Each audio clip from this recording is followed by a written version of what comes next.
commitment. Exactly, it's a commitment. That's correct.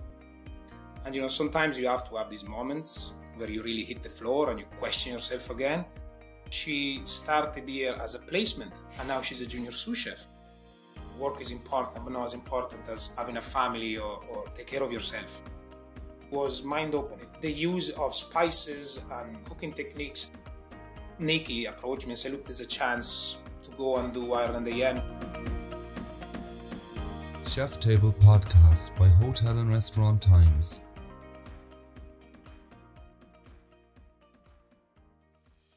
Hello, welcome back to the Chef Table Podcast. We're joined today by Alberto Rossi, Executive Chef at the 5-star InterContinental Hotel in Dublin.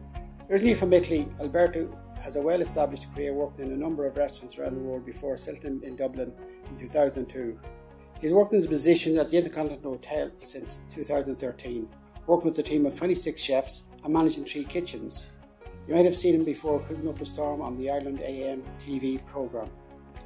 All the Chef Table episodes can be found at our website hotelandrestauranttimes.ie/podcasts, as well as on Spotify and YouTube at Hotel and Restaurant Times Podcast. This podcast is sponsored by Nespresso Professional, bringing the exceptional Nespresso coffee offering to hotels and restaurants. So, okay, Alberto, maybe we can start. Tell us a little bit about yourself, your background. Well, my background. So obviously, as my accent sets it out, I'm Italian. My father is Italian, my mother is Irish. And I come from a very small village outside Milan. So I call it very small village because it's one of those villages that you see in the movies, Very, very small community. Everybody knows you. The good thing about growing up in a community like that was that you're part of it. So you have all these things that revolve around food. There is such a strong culture in Italy. And I have 2 brothers, I have a sister. And my sister actually moved to Ireland too. So it's a big family. And, food was always very important for us growing up. I always visit my granny or my auntie, and they'll always be cooking it. They're making fresh gnocchi or fresh pasta, tomato sauce in the street during the summer. So I think you just pick up these things as you're growing up. And I'm one of those lucky people that is doing the job I always wanted to do. So I consider myself more than lucky. Now, sometimes it's tough, but I'm really happy when I come and I work in the kitchen and I have a team of chefs around me. I really feel very, very comfortable. So that would be me. So it is. I suppose it's safe to say that in the Italian tradition, family is very important. Very important, very important. You have the culture there. Everything revolves around food and eating together. You have it in Ireland too, I have to say. But there is such a strong connection to it. You learn to eat great food since you're a child. Every product is fresh and everything. And, most of the times you pick it yourself. Because nowadays everybody talks about foraging and everything, but my granny used to do it when we were 5 or 6. She used to ask us, would you like to eat some salad tonight? And like, yeah. So then we'll go down the fields and collect the salad leaves, that you say now you're cool, but back then that was the reality, It was very good. It kind of shapes you. It shapes you indeed. And who would have been the bigger influence, your grandmother or your mother? Well, I say a bit of both. Obviously, my mother being Irish, she wouldn't have that strong connection to cooking food. In all, if you were to ask her, she would say that she doesn't really like to cook. But that said, she has few recipes that are fantastic, I'll always help her making the Christmas cakes, and every time that we baked at home with Mom, will be fun, because she'll always leave some of the extra mix in the box, Yes. and then you'll have to eat it. And because of the fact that my mother is from Ireland, we will have all these different cakes that at our birthday parties, nobody ever seen, Like here you go and you buy these colors and you make like the cake, and then you can put different colors in it, and then you make it all decorated. Exactly, decorate like that. But in Italy, nobody ever did a cake like that. In Italy, you eat crostata, frutte, tarts, and everything. So whenever people were invited to the Rossi household for a party, they were like, "Oh my God, I hope your mom made a color cake." Mm-hmm. So it was fun because it was different, But then again, you go to Granny and she'll be there cooking fresh pasta, making bolognese. She used to have chicken, so we'll go pick the fresh eggs and the big garden and you go pick the tomatoes and the vegetables. So you grow in this thinking that it's the normality, Because then we went back to our house and my dad would have the back garden.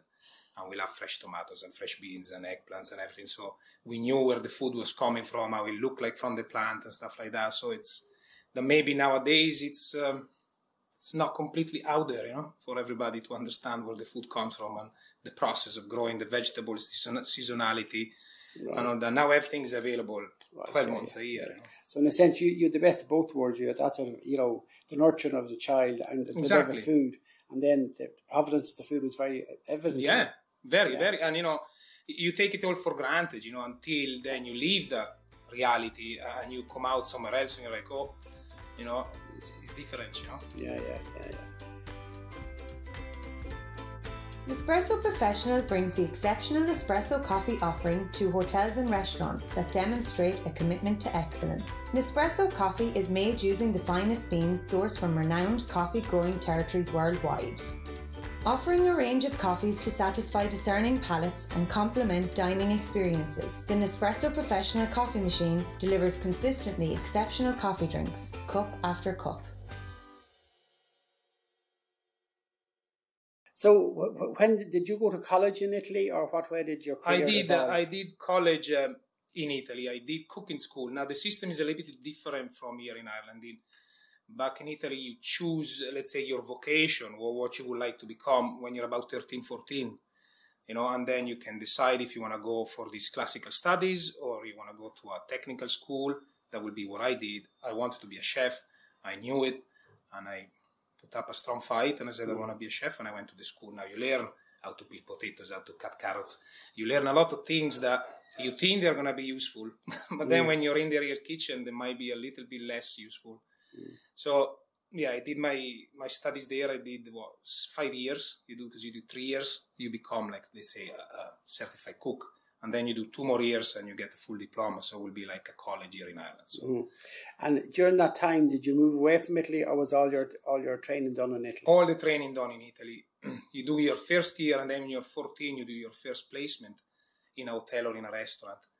And I had mine in a 5-star hotel in Milan. And I remember it was shocking because obviously you're 14, so you're still half a child. Living at home with your parents, and suddenly you're thrusted into this work placement where maybe people are not very, very nice, and also you're talking about 1993, I think it was. So it was different. The attitude toward the young chefs going into kitchens was very different. I was told, I don't know how many times a day, oh, why you choose this job? It's such a horrible job. And I'll be there skimming the fat off the stock pot, for days to no end. And, you question if the choice that you made is the right choice. But thank God I did, So you did that, and then you do another placement when you're 15. So I think that those placements make you understand if you really want to do this job, if you want to pursue this career, because it's not easy. So they challenge you and make you question yourself. Exactly. Because, when you're in school, you're cool with your friends and you go play football, and, school is fun. I always say to my kids, enjoy school until you can, because it's fun. You get to meet your friends and you have the good crack and everything.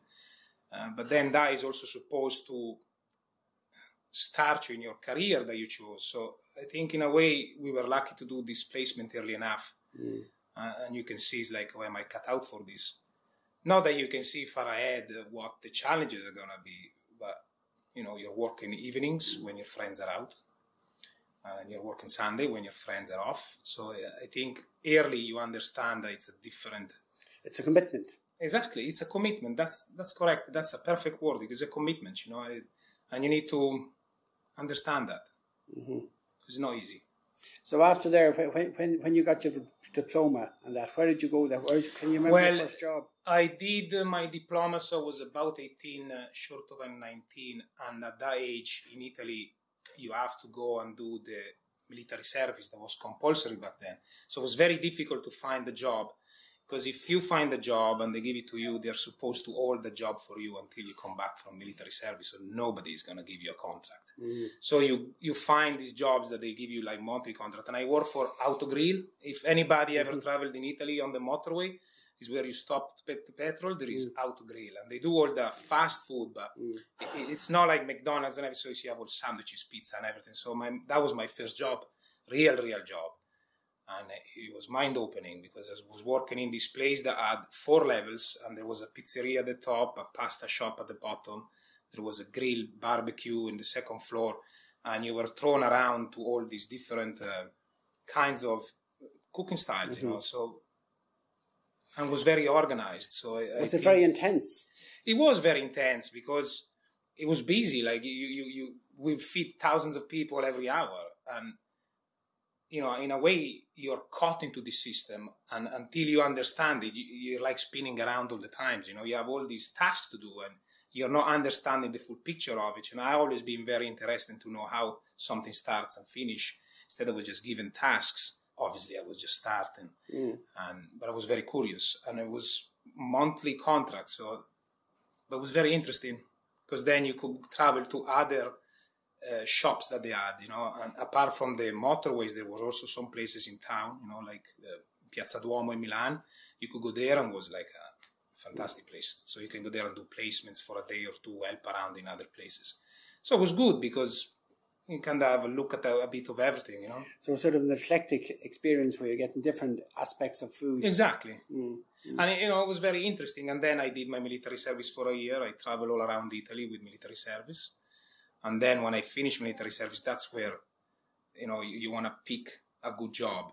And I found this place that was in Milan, was a wine bar / restaurant, was a cold cuisine. So everything was well cooked, was all served to complement the wine, you know.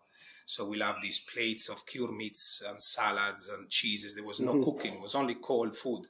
And I was there for about a year and a half. And then I wanted to change. Obviously, I wanted to cook a bit more. And I went to this place that was called Taverna della Trisa. It was a typical food from the northeast of Italy, so close to the Austrian border.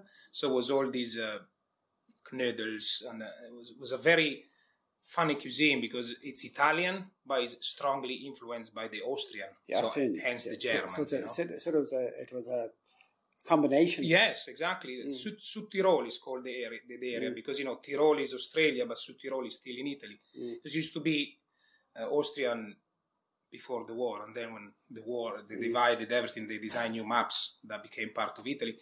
And even there, you understand how lucky we are in Italy that you have all these different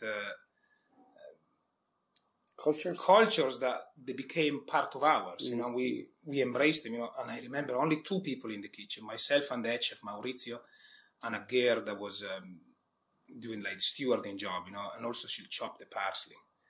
And I remember that's a place that I cried twice in because of the pressure. We used to do fresh pasta and fresh noodles and all these things fresh, just the 2 of us in the kitchen. 50 covers for lunch, 50 covers for dinner. It was kind of Michelin star level. We didn't have the Michelin star, but it was that level. And I remember one day I came to work late, about 10 o'clock instead of 8 o'clock. And I knew I screwed up. I had to do all this fresh food. And I said, I don't have the time. And I remember that I cried from the pressure that I put on myself. And then Maurizio, that was the chef, said, look, this is not the right attitude. You know, you can't just get down like this. Stuff happens. You just have to pick up your head. And I think there also is the moment where you realize, like, am I going to be like this forever? Am I going to just get upset and get so worked up for something? And, you know, sometimes you have to have these moments where you really hit the floor and you question yourself again. And I remember thinking, either I quit the job or I go do something else, or I just stand up and I do it, you know. So thank God I did it. It was a very different experience from your experience at 14 years of age. Absolutely. Where he encouraged you and embraced you in a sense. Exactly. Yeah. And you know, and it was many years were passed, about six years were like between one and the other. And it tells you how finding the right person in the place that you work can really shape you. Instead of putting you down or question your attachment to the job or your career choice, is there to guide you and mentor you. And, you know, I'll always remember Maurizio, he was able to make me laugh so much in the kitchen, you know, although I was so busy and so... My father used to come visit me now and then because, like, I haven't seen you in weeks. So he'll come during his break in the afternoon. It's like, what you're doing? Said, and we'll be there cooking all day, you know. But Maurizio was always very good, keep us always happy. And I was there for about 2 years. And I really thought restaurant was always what I wanted to do. But then the owner of the restaurant got sick, and the daughter didn't have the interest to keep the restaurant going. So we thought, we are going to get sacked. So then I questioned myself, and I said, what am I going to do? So then I went to work in a hotel in Milan. It was nothing special, but I thought that was better to work for a company like that didn't matter what happened, you'll always have the job, you know. And I was there. This was called Jolly Hotel, and now I think it's a Spanish company that work in Milan. I don't remember exactly the name. But I was there for about a year and a half. I asked them to transfer me to New York because they had a hotel in New York or London. And then they came back to me and they say, you've been transferred to Bruxelles. I remember thinking it's not New York and it's not London. And I spoke a little bit of French at the time, but I said, I'm not going. So then at the time I was living with this friend of mine that used to be a server in the restaurant where we worked. And we decided to come to Ireland for a break. And while we were here, we loved it. You know, and I used to come to Ireland always as a child during holiday vacations. So I felt comfortable here. I have an aunt down in the Leary that if something was to happen, I could always rely upon her to help. So we started to give our CVs around, and I came here to the Four Seasons to give my CV, and I don't know how many more, and my friend too. And we stayed here 3 days in my aunt's house. And day 2, my friend started to get all these phone calls for interviews in all these places that we drop CV, but nobody called for me. So I was a bit deflated, and I was like, oh, what's happening here? And then I realized on the CV I put my parents' phone number, so everybody was calling back in Italy. So then I went back, picked up all the calls, called back, came up here again to have interviews with the Four Seasons. So I was very happy because, you know, everybody knew Four Seasons. There's a Four Seasons in Milan too, and stuff of legends, you know. So was John Brennan the GM? John Brennan was the GM, yes, and you had to do all these interviews to get the job, and John Brennan was one of them. You know, because you meet the human resource manager, the F&B director if you're working in F&B. Then you work the executive chef, and then it's either the hotel manager or the GM himself. So you get to it that you're sweating your pants. And, you know, it was a true process. And I remember I joined the year was... I think the 21st of December 2003. 2002 actually, yeah. Just before Christmas. Just before Christmas. And I remember coming here, my mom upset that I wasn't going to be on for Christmas. And she's like, oh, would I buy a big turkey? Will I make the cake for you to bring in? I was like, I have to go work. Then I came here and they gave me off 23rd, 24th, 25th because chef said there's no point overwhelming you with all these menus and how busy it's going to be. Yeah. So they gave me Christmas off. And I remember thinking inside, I said, why did I come here then? You could have told me to start after Christmas. But then again, you know, it's the way it is. So I was here Christmas Day on my own for the first time. Wow, not nice. So tell me, what's it like a day? Like, take a particular, any day in the kitchen in the InterContinental. How busy is it, or how frenetic is it? Well, you see, it kind of get busy, this place, okay? Like, I try to do a bit of different shifts. I usually do what's called a middle shift, like today. I drop the kids to school and then I get here. So depending on the traffic, I start between 9:45 or 10:15. And then I'm here until it's needed to be. There are certain days that it's very hectic, it's very busy, but we are a very well-organized machine, I call it, you know, because it's, you know, we have half of the hotel that has a kitchen that looks after all the outlets like Caesar Restaurant, Lobby Lounge, and the room service. And then we have another kitchen on the other side that looks after all the meeting and events. So we have big parties that we can do up to 500. So it can be very overwhelming at times. But there is systems in places, you know, the week before we already know what's happening. We have these meetings to discuss who's coming, at what time is coming, what are the menus. And me and my team are lucky enough to be working together for, let's say, probably 8-9 years, most of us. So we know how it works. The system had been put in place years ago, and now it's just making sure that we follow all these steps. And although you can be fully prepared for the end of the world. It's so busy. There is always something that happens in this industry that challenges you. And the secret in a place like the InterContinental Hotel is that you have to try and take it in your stride. There's no point stopping the clocks working just because there's a special request or because the guest wants to change something on the menu. We always try our best to take it in a positive way, because otherwise you just wreck your head, and you have to do it anyway. So it's better to do it in the correct way with a positive attitude. But that's something that comes to you. But that seems to be something you've learned with that chap in Milan. Where exactly. He said, relax. Relax and take it easy. And, and in a way, that's why I'm saying it's so important to pick the right place to work and the right mentors and the right managers. A lot of people go and they choose the place where they want to work, but you have to look a little bit more in, and you have to go and make sure that you choose the right person to work with. And it's a bit like a marriage. Yes, well, relationships are like that, and you have to take and you have to give, and you have to make sure that you can survive in this relationship, and not only survive, also grow. What I tell all my team is when people come here for an interview as a chef de partie or a demi chef de partie, so somebody that already a bit of experience, I always tell them, and I said, you might join now as a demi chef de partie, but growth here is possible, and it's always there. If I was looking at my team, they would be, let's say, Ellen. She started here as a placement from Calbrua Street College, if I'm not mistaken. And now she's a junior sous chef. It took all this time,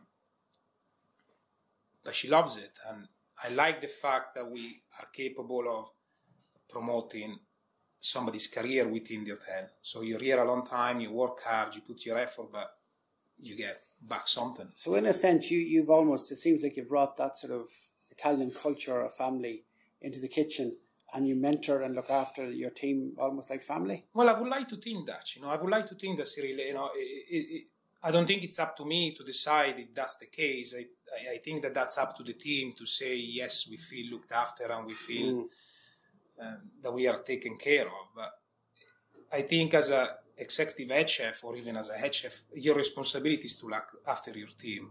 Of course, the guests are number one, but if your team is happy, if your team is well engaged, if you train your team correctly and you treat them well, they'll give back tenfold. And a lot of this culture also was with Four Seasons when we started here. If you have a little bit of that attitude and then you work for a company that really believes in this ethos, I think everything just gets much better. And I think when it's like in a relationship, when both parties are the same, it's fantastic. And I'm lucky that I have such a team that I have days off and I go on holidays and I never think about, oh my God, I hope everything is fine. You have confidence in your team. Absolutely, 100%. You met your wife. She's Irish. She's Irish, Katie. Yeah. I met her here in this hotel when it used to be Four Seasons. So she started to work in pastry, I believe, was either 2004, about there. And fell in love.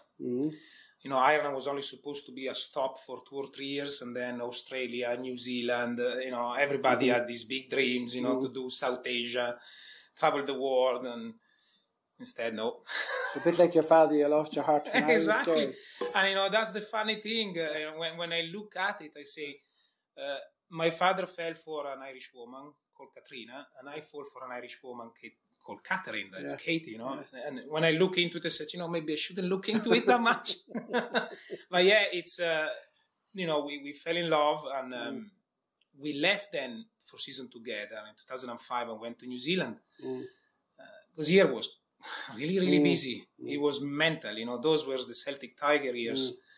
And I remember times that I'd come to work in the morning and I won't be leaving until 11, we'll be here 6 in the morning until 11, and not just once, it was constant. It was just very, very busy. And when you want to learn, like I did, and a lot of other colleagues that were here at the time, it's like a gold mine, because working in a hotel, you have to be able to do it all. You have to do fine dining, and then you have casual dining in the lobby lounge, and then you have banquets. And we were so busy that even though I was working in the main kitchen, you have to go and help, because it's all about a team effort.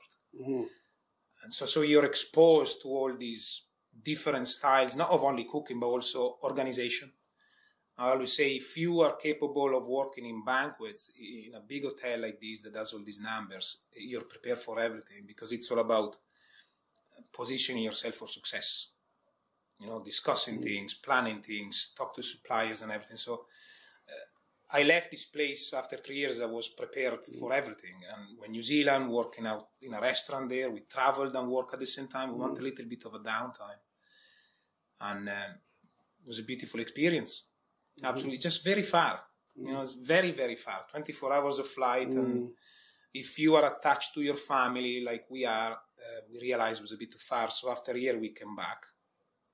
And I think Katie went to work in town. What was the hotel that now is owned by Press Up Group in Temple Bar? The Clarence. So she found a job at the Clarence. But then we both went and did the pre-opening of the Ritz-Carlton down in Powers Court. And that was something to do. The pre-opening of a hotel of that caliber was mind-blowing. Because I believe that we opened in October probably, and we joined August.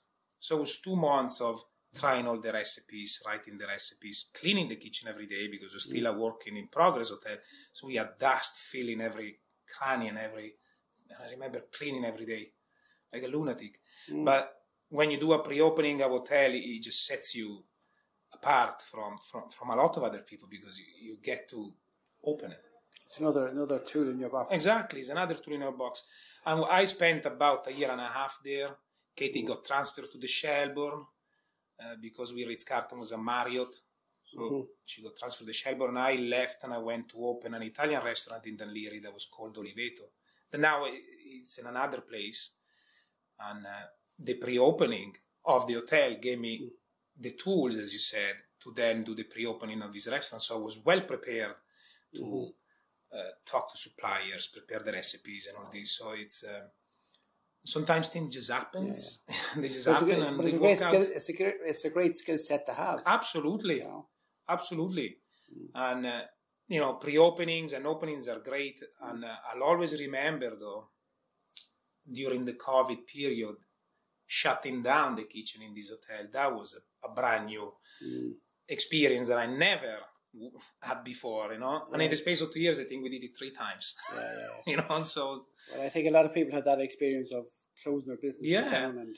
And it's surreal, because you're going to have to reopen it at a certain point, most likely. And it's kind of uncharted waters, because you're like, okay, it's not just like you turn the gas off at home and the lights. You have to stop the suppliers, you have to stop the payments. There's so much, the guys at home, keep in touch with them, keep them up. And that was surreal. And then we reopen, then we close, open, close.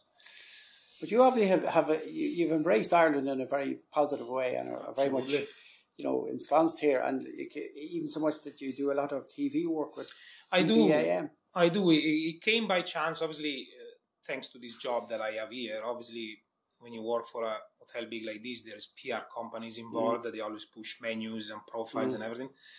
And Nikki approached me and said, look, there's a chance to go and do Ireland AM, some cookie slots. Would you be interested? And obviously say, yeah, why not? I'll take it in my stride. But obviously I was a bit nervous. The first time I went there, there was no preparation, They just put me in front of the camera. And in my silly mind, I thought it was a pre-recorded. Instead it was live. My wife did it a couple of times too, so she gave me a few things. She told me, do this, do that, but I wasn't ready. I didn't know where to look. I look the camera, so it was a bit odd the first few times, and I really had the nerves. But then I have to say that the presenters, and they all set up their Ireland AM, they're very, very good. They really put you at ease, and I'm delighted. It's good fun. It's good for the hotel. It's good for me, and just good fun. And I presume that a lot of you cook at home, so I presume what you do is take your home cooking onto TV. Exactly. So what's your go-to dish at home? Well, at home I would say anything to do with rice. Risottos, obviously coming from Milan, and the place where I come from too, that was surrounded by rice fields. Risotto is my to-go play thing, and I did it a good couple of times in TV too, And the kids love the risotto, thank God, my daughter always asks me, when can you make the yellow risotto? That is the saffron risotto. So I make that. And then she asked me to make arancini. So there's a lot of requests at home, That is good. Now, I probably cook less than a lot of people would think. But with kids, you're always cooking at different times and different things, but they're, it's great, and obviously you set up your kitchen at home like it's your kitchen at work, but you don't have enough resources. Yeah. I can tell you that. But, if you look at food style, obviously you've very much an Italian background. Yes. If you look at, we'll say, Asian fusion and things like that, would you bring some of that into your cooking here, or what way? Well, yeah, nowadays, yes, and I think that's again part of your luggage of growing and cultures that you meet. Like I always say to everybody and students when they come visit the hotel, I always say, coming from a small town in Italy, I would never have the opportunity or the chance to meet and work with, or even just spend time with people from India, Nepal, Indonesia. I would have never met them where I come from. Instead, the fact that I came here and I work in a hotel like this that embraces all different cultural background. In the kitchen, we had French people, Canadian people, because the chef was Canadian and the company was Canadian, so they bring a lot of Canadians. Indonesian people. I never met before an Indonesian person, and let alone knowing their culture, but their cooking. Cyril was mind-opening. The use of spices and cooking techniques that I would have never thought of. Fresh ginger, fresh coriander, galangal. I didn't even know where they were. And in Italy you use oregano, basil, marjoram. It's completely different. And, you think, okay, with rice, I can only make risotto. Instead, I and Putu were here doing stir fries. And it was amazing, and to have such richness of culture. And then the Indians and the cooking of the basmati rice, and Thai people with the sticky rice, like stuff that you have to buy books to learn these things, and then you have to make mistakes, Instead here we had all these experience, and they were friends, and a lot of it was just for us, they'll cook food for us to eat. It wasn't even for the guests, so it was the real cooking. It wasn't something made up just to please the guest. It was their cooking, something that they would be at home to feed themselves, and it was mind-blowing. And you learn all these techniques, and then obviously they remain with you. They're part of your culture now, and so there is Asian flavors in our menus too, because we understand them now, and I feel comfortable cooking that way. While before you're like, I don't know how to do a stir fry, you can look in TV, but being exposed to all these backgrounds is fantastic. And now we have loads of people from South America, and their cooking is different too. And I repeat, it's down to the spices, or, if you, for example, were to take Indian cooking, and that's something I only learned recently. I was looking at the guy doing, we have on the menu aloo gobi, and it's Chef Ranjiv, so we call the Chef Ranjiv's aloo gobi on the menu. And he was starting to do it, and I wanted to see exactly how he did it. So he put in the garlic in the oil, but he burned the garlic. Now you do that in Italy, you get in trouble because the flavor of burnt garlic doesn't suit the food, But instead, in this recipe, you burn the garlic because it gives a different flavor. Mind-blowing for me. Stuff like that still makes me smile, and the learning process never ends. It's all about interpretation. Exactly. But not a less trained mind, I don't want to say that, but the fact that I met all these people over these 20 years that I'm here leaves you open to these. Well, I was going to say that you have a very open mind. Exactly. Like if I saw it the first time, I would have like, what are you doing? You're burning the garlic.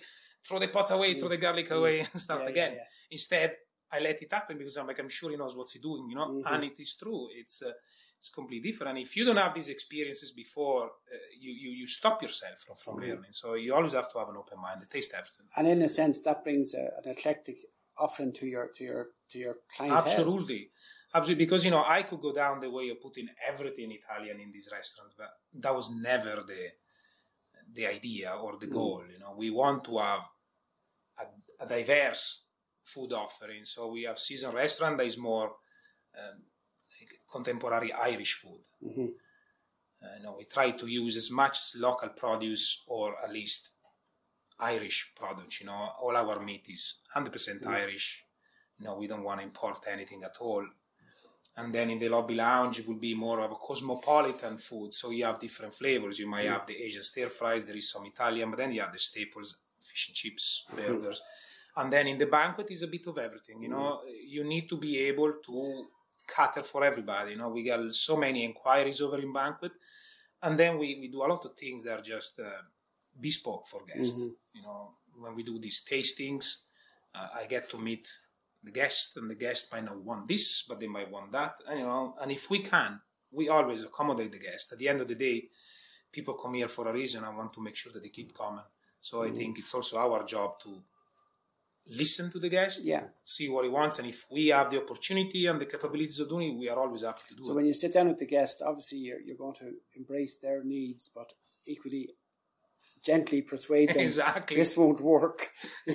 and that is tricky, because the first few times that you sit down with the guest and you have this conversation, I repeat, it's not something that they train you to do. It's not that I went to some room upstairs and they trained me how to speak to the guest. It's down to what you are. Politeness and speaking to the guest with the proper terms and everything, and head wrecking the first few times, But then we get a lot of repeat guests, a lot of repeat business. So they remember me. I sometimes don't remember them. I have to say, I'm terrible, But yes, you have to make a stand and say, look, this is what we can do, and this is how much we can deliver. So, you don't want to overdo things, because we did that a couple of times. Because when we do tasting, we do 1 or 2 dishes, and then the guest comes, taste it, we take a picture, and then we have just to repeat the same dish, maybe for 500. And that's something that we didn't take into consideration the first time. So you put all these garnishes, this puree, this oil, these herbs, 20 movements on a plate, and then you have to go do it for 500 people. So you do that mistake once, and never again. You learn. Learning curve never stops. Yeah. So when we got new people, new joiners in the kitchen, and new chefs that they want to, do this and set themselves up, you're like, look, you have to start easy, because you have to take everything in consideration. So, there's a lot more thinking to cooking than just doing it, at least at this level, especially for banquets. I repeat, you have 500 people, you cannot have 20 movements on a dish. You just do the calculation, it's way too many. Yeah. You need 100 people then, as you don't have. Yeah, exactly. That brings us on nicely on today. The industry obviously is recovering from the pandemic, and I suppose it's safe to say that currently, if you look at how busy hotels are, a lot of it is because of the backlog of events and everything else. Absolutely. So it's a little bit surreal or unreal, whatever you want to put it. But how do you think has the industry recovered well, or how is it recovering from the pandemic? Well, the pandemic, I think, set a couple of things straight and some wrong. In a way, I think it gave everybody the opportunity to, especially in this industry, I don't want to... This is a very hectic industry, the hospitality industry, where people tend to work loads of hours. And doesn't matter you're a chef, or once you work in the hospitality industry, you could be a steward, you could be a purchasing guy that works down in the offices bringing in the stuff. There's a lot of work. It's constant. And it's always busy. I always say, even if you were to close the hotel 2 days, you'll still be busy. Because there's always things to do. But when everything closed down, obviously hotels, restaurant, and anything that closed, that to leave a lot of people home. And I think that people realized that, okay, it's busy, you need me. It's not busy, you don't need me anymore. So people reevaluated what's important in their life. I did too. During the pandemic, I was the first time in I don't know how many years that I had time for myself. I'll wake up and it'd be me, my wife, and the kids, and I didn't have to go to work to look after meals and people not liking the burgers and saying that they ruined their day because the burger wasn't cooked correctly. So you have all this that just disappears overnight, and it's very relaxing. I lost about 20 plus kilos because I was able to focus on myself. Also, the good weather was very nice. So we were always walking around, and not to be home is, a lot of people don't realize, but during the pandemic, a lot of people obviously stayed home, and Katie and I, both working in hospitality, will have different lifestyles, you know. I'll be working here in the morning, she'll be working there in the evening. So our path at home will never cross that much. And suddenly you're at home 24 hours.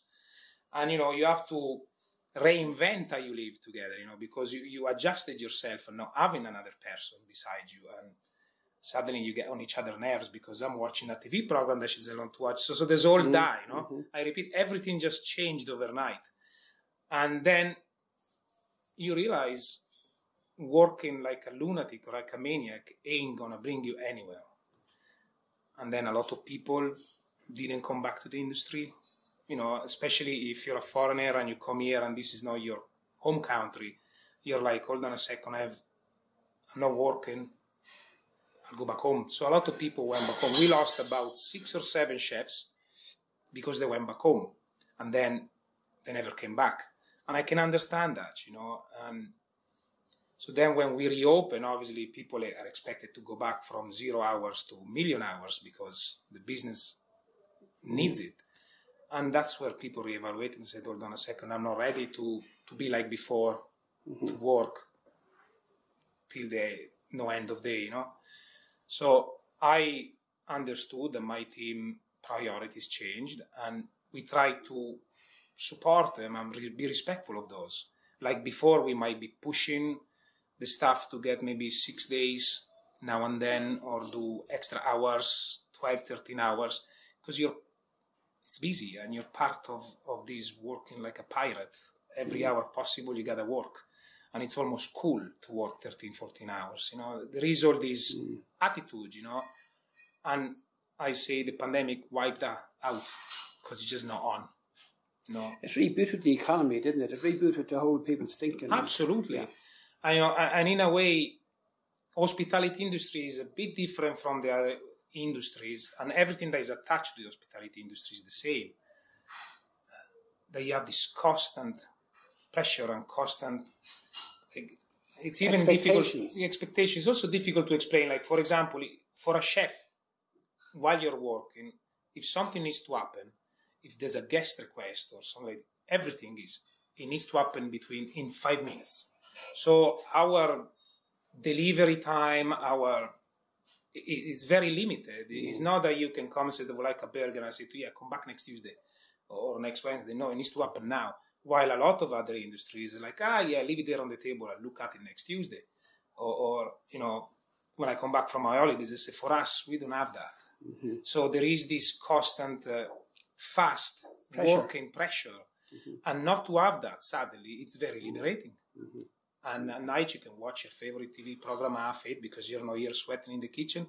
So a lot of people left the industry too, Cyril, and they said, who's making me do it? You know, because the pay is not stratospheric when you're chef de partie or junior sous chef. And, you know, when you're in middle of your career, the pay is not great.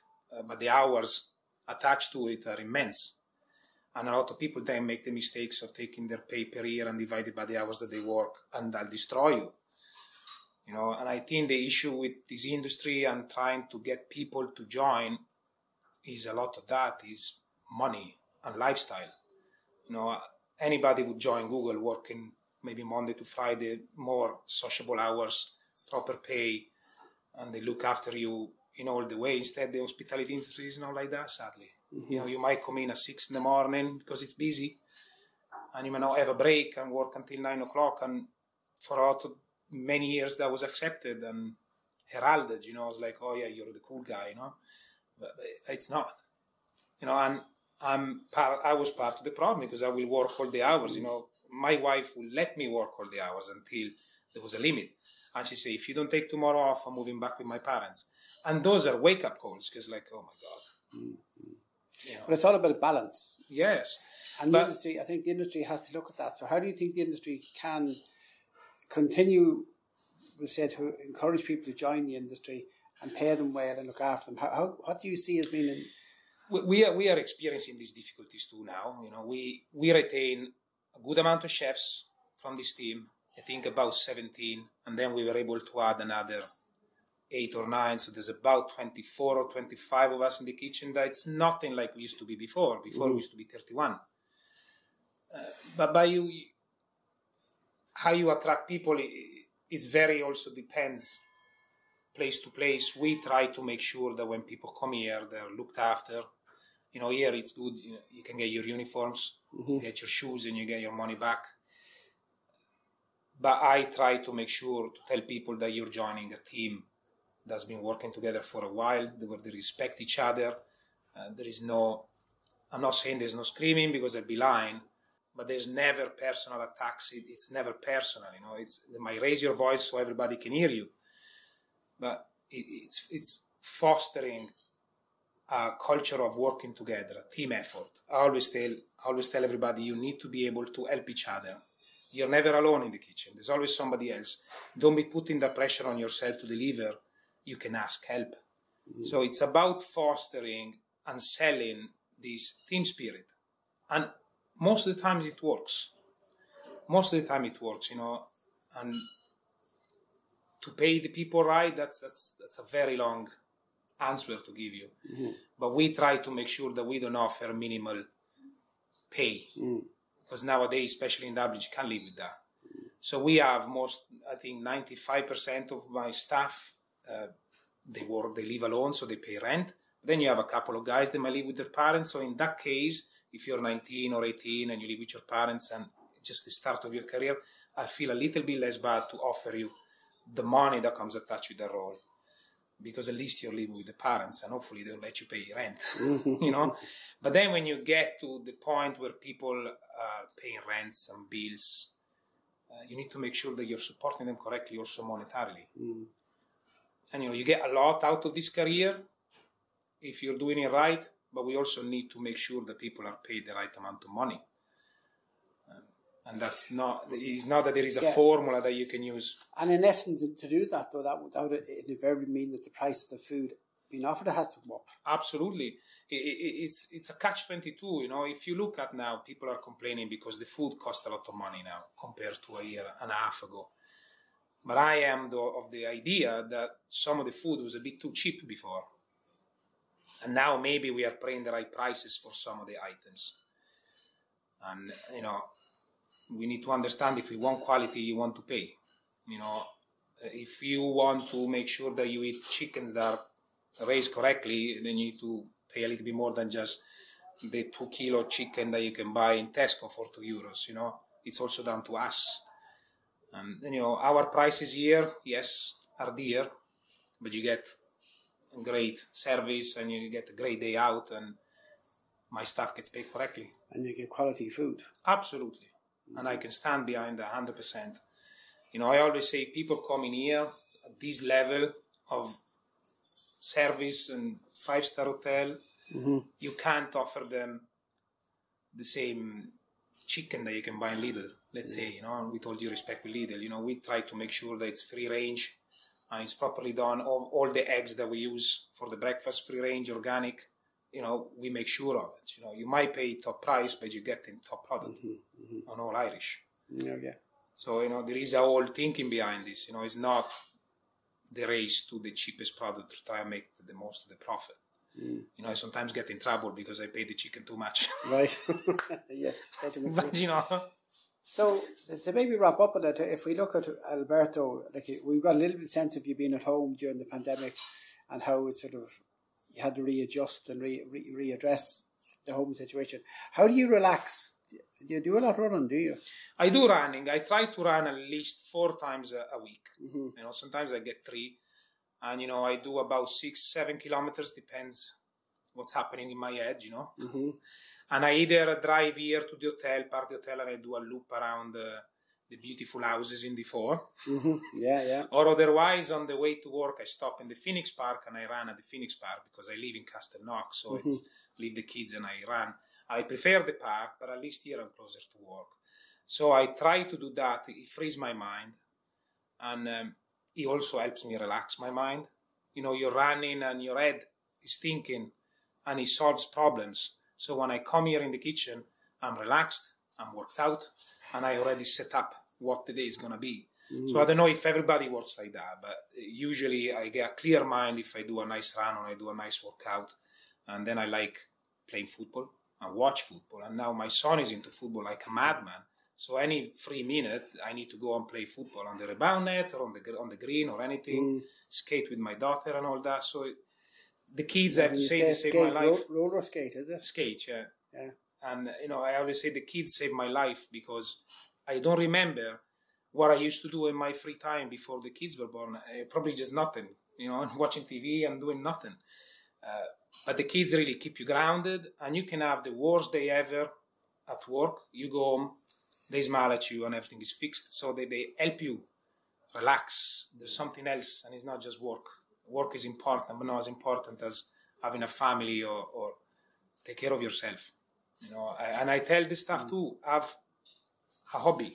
You can't just be 24/7 kitchen, food and everything. Like I love reading about food. I love watching programs about food. If I go in holidays, I go at the market. So everything revolves about food, but it's also for pleasure. It's not just work related, For me, I feel happy if I go visit suppliers, and see why they decided to grow vegetables or look after animals and all this. So I find it fascinating, and it's just food. It's all my life, in a way, And well, as you say, from your formative years in Italy to now, it's all part of your lineage, isn't it? Exactly, very true. And that go back to the fact that I'm lucky to do the job I always wanted to do. I'm surrounded by food, surrounded by people that love food. So it's great. It never gets too much, put it that way. And in your own career, do you think, is this the pinnacle of your success, or have you other dreams or other ambitions? Well, pinnacle of success, that's a big word. I think I'm happy where I am at the moment. And I always say, Nicky, my general manager is always telling me he's happy to have me here, and I'm happy to be here. I don't really try to look, not that I don't look at the next step, but I like cooking a bit too much to step away from it and do something else. Sometimes at home you're thinking, what's the next step? Will I try to do something different, move into F&B management or GM of a hotel? You have all these things, but I'm like, I can't step away from what I really, really like, So we'll see what the future holds, but I'm happy, very, very happy to work for InterContinental Hotel and MHL as a group. Every hotel and every workplace has its own issues, and we have ours, but by working together, you can make the place better, So I'm happy to be here for the foreseeable future, see what else comes for InterContinental and MHL. Right. So the future is bright. Exactly, the future is bright, Right. And, we shape it ourselves, so it's up to what you want to do. We hope you enjoyed this issue.